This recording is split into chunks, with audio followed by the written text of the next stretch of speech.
that the solution is when y equals 0. All right, so looking at my table, I see that y equals 0 here. And it's going to hit 0 somewhere right in between the negative and the positive. So I know that x equals -2 is the solution. All right, now I don't know where this other point is, but I know it's somewhere in the interval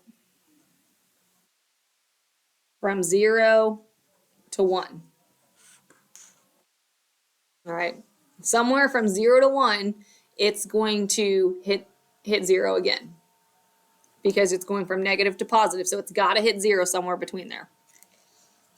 So you're going to have a question just like that on the test. So if that does not make sense, make sure you ask me about it. You also have a question just like number 14.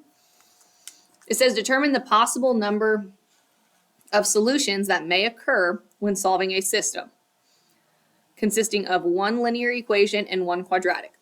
So you could have a quadratic and a linear that hits 2 times. All right, so you can have 2 solutions as a possibility.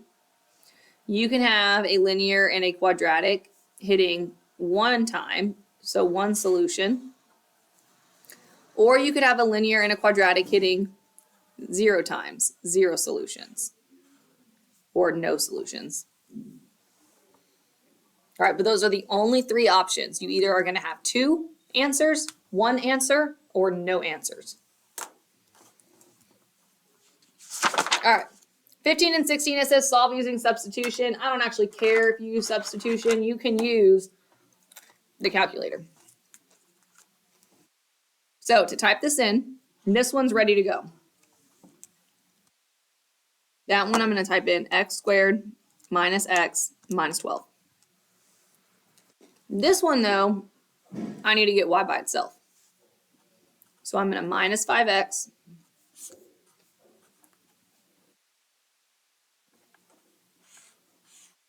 all right, and then now I can type it in. Negative 5x minus 16. All right, so here's my graph. There's my line. Let's see. Second trace intersect. Enter, enter, enter. Okay, so you see how my little guy popped up right in the middle? So I'm guessing it's probably only one spot. And then negative 2.00000, we're going to round that to be -2. And we're going to round negative 5.999 to be -6. So I think this one only has one solution. You can zoom in and press enter to kind of check. But then now you can kind of see it is crossing only at one spot.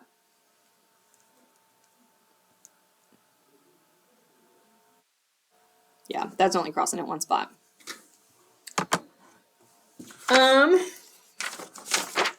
Okay, so you try your number 16.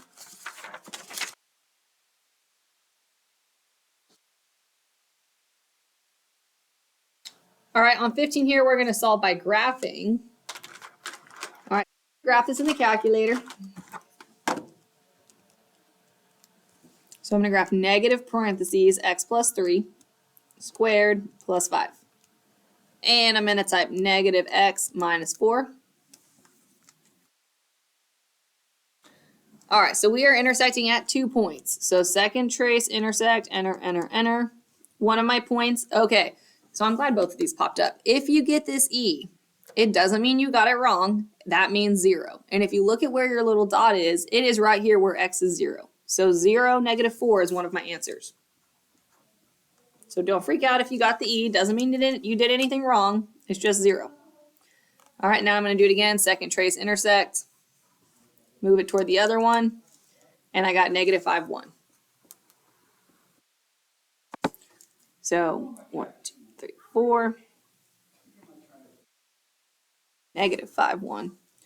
1, 2, 3, 4, 5. All right, so I'm going to do my best here to make this look nice. But you need to make sure that well, I guess your test is multiple choice. Make sure you know how to plot the intercepts, though. All right, you can plot an XY coordinate and find an XY coordinate. All right, pause the video. Do your number 15.